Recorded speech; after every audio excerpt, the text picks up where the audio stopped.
his disciples, had also been invited to the wedding. When the wine gave out, the mother of Jesus said to him, "They have no wine." And Jesus said to her, "Woman, what concern is that to you and to me? My hour has not yet come." His mother said to the servants, "Do whatever he tells you." Now, standing there were 6 stone water jars for the Jewish rites of purification, each holding 20 or 30 gallons. Jesus said to them, "Fill the jars with water." and they filled them up to the brim. He said to them, "Now draw some out and take it to the chief steward." So they took it. When the steward tasted the water that had become wine, and did not know where it came from, though the servants who had drawn the water knew, the steward called the bridegroom and said to him, "Everyone serves the good wine first, and then the inferior wine after the guests have become drunk. But you have kept the good wine until now."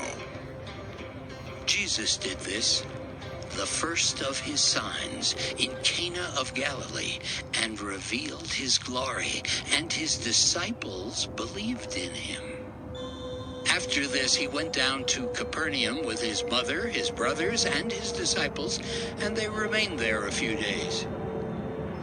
The Passover of the Jews was near, and Jesus went up to Jerusalem. In the temple, he found people selling cattle, sheep, and doves, and the money changers seated at their tables. Making a whip of cords, he drove all of them out of the temple, both the sheep and the cattle. He also poured out the coins of the money changers and overturned their tables. He told those who were selling the doves, "Take these things out of here. Stop making my Father's house a marketplace." His disciples remembered that it was written, "Zeal for your house will consume me."